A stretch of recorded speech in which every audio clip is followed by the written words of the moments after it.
So hello guys, welcome to another review video. ఈ వీడియోలో మనం నిన్న వచ్చిన స్క్విడ్ గేమ్ సీజన్ 2 నార్మల్ ఆడియన్స్ని, మూవీ లవర్స్ని ఎంతవరకు ఎంటర్టైన్ చేసిందో ఈ వీడియోలో తెలుసుకుందాం. ఛానల్కి కొత్తగా వచ్చుంటే సబ్స్క్రైబ్ చేయండి, వీడియోకి లైక్ చేయండి, బెల్ ఐకాన్ కూడా ప్రెస్ చేసుకోండి, కమెంట్ చేయండి, మీ ఫ్రెండ్స్ అండ్ ఫ్యామిలీస్కి షేర్ కూడా చేయండి. ఇక సీజన్ 2 విషయానికి వస్తే నిన్న 7 ఎపిసోడ్స్ అయితే రిలీజ్ అవ్వడం జరిగింది. ఇక స్టోరీ విషయానికి వస్తే సోన్ జీ హున్ ఆ 45 బిలియన్ గెలిచిన తర్వాత ఏం చేశాడు, ఆ గేమ్స్కి ఇన్వైటర్ని ఎలా కనుక్కున్నాడు, అతన్ని ఎలా క్యాచ్ చేశాడు, ప్లేయర్ 456 అదే ఆ లీడ్ క్యారెక్టర్ సోన్ జీ హున్ ఐలాండ్ని గేమ్స్ని డిస్ట్రాయ్ చేయాలని తెలిసిన అతను అంత ఈజీగా ఎలా రానిచ్చారు, ఈ ఎలిమెంట్స్ అన్ని సిరీస్లో బాగానే చూపించారని చెప్పాలి. నార్మల్ ఆడియన్స్ని స్టోరీలోకి ఇన్వాల్వ్ చేయడానికి ఆ ఇన్వెస్టిగేషన్ సీన్స్ అండ్ థ్రిల్ని పెంచడానికి 1-on-1 ఫేస్-టు-ఫేస్ ఇన్వెస్టిగేషన్స్ సిరీస్లో చాలా బాగా వర్కౌట్ అయ్యాయని చెప్పాలి. నార్మల్ ఆడియన్స్కి ఎక్కడ బోర్ కొట్టకుండా స్క్రీన్ ప్లే ఎంగేజింగ్గానే వెళ్ళిపోతుంది.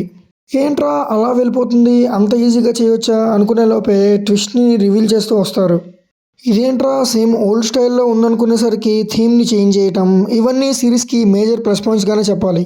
ఇక సిరీస్ గేమ్స్ దిశగా వెళ్ళినప్పటికీ ఆ థ్రిల్, ఆ ఎంతూజియాజం ఫీలింగ్ని, యాంగ్జైటీని పెంచుతుందన్నమాట.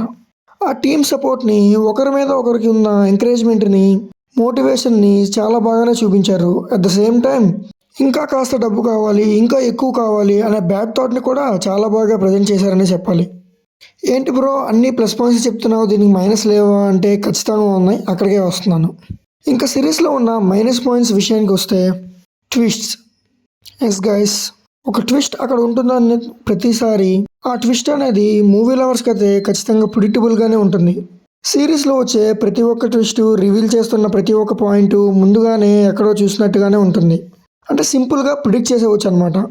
ఇక ఎపిసోడ్ 5 నుంచి మెల్లగా మొత్తం డౌన్ అవుతున్న ఫీలింగ్ వస్తుంది. మెయిన్ టాపిక్ ఏదైతే ఉందో అది గేమ్స్ ద్వారా డైవర్ట్ అయితే అయిపోయింది కంప్లీట్గా. సిరీస్ మొత్తం ఐలాండ్ని వెతుకుతూ ప్రోగ్రెస్సే అవ్వకపోవటం, ఆ ఐలాండ్ కోసం వెతకటం అనేది మధ్యలోనే ఆగిపోవటం, హీరో ఆ గేమ్స్ని ఎలా అయినా ఆపాలి అనుకున్న పాయింట్ని కన్విన్సింగ్గా చూపించకపోవటం, స్టోరీ అంతా అక్కడక్కడే తిరిగి మళ్ళీ సీజన్ 3కి డ్రాగ్ చేసిన ఫీలింగ్ అయితే వచ్చేస్తుంది గైస్. ఇక ప్రీవియస్ సీజన్తో పోలిస్తే ఎమోషనల్ ఫ్యాక్టర్, థ్రిల్ ఫ్యాక్టర్ ఖచ్చితంగా తగ్గిందనే చెప్పాలి. ఇక సీజన్ 1లో చూపించారు కదా, ఇన్వెస్టర్స్ ఎంటర్టైన్ అవుతారు ఆ గేమ్స్ చూసి, వాళ్ళని కూడా చూపించలేదన్నమాట సీజన్ 2లో. సీజన్లో ఓన్లీ 7 ఎపిసోడ్స్ ఉండడం వల్ల సీజన్ అర్ధాంతరంగా ఆగిపోయినట్టయితే అనిపిస్తుంది. మరి సీజన్ 3 ఏ లెక్కన ఉంటుందో చూడాలి. ఇక సీజన్ 3లో అయినా కనీసం ఆ కొత్త గేమ్స్ ఎక్స్ప్లోర్ చేయటం కానీ, ఆ ఇన్వెస్టర్స్ మెయిన్ మోటివ్ ఏంటి, ఇవి చూసి వాళ్ళు అంటే నవ్వుతారా, వాళ్ళ వెనక ఏదైనా మోటివ్ ఉందా అని కరెక్ట్గా చూపిస్తే బాగుంటుంది అనమాట.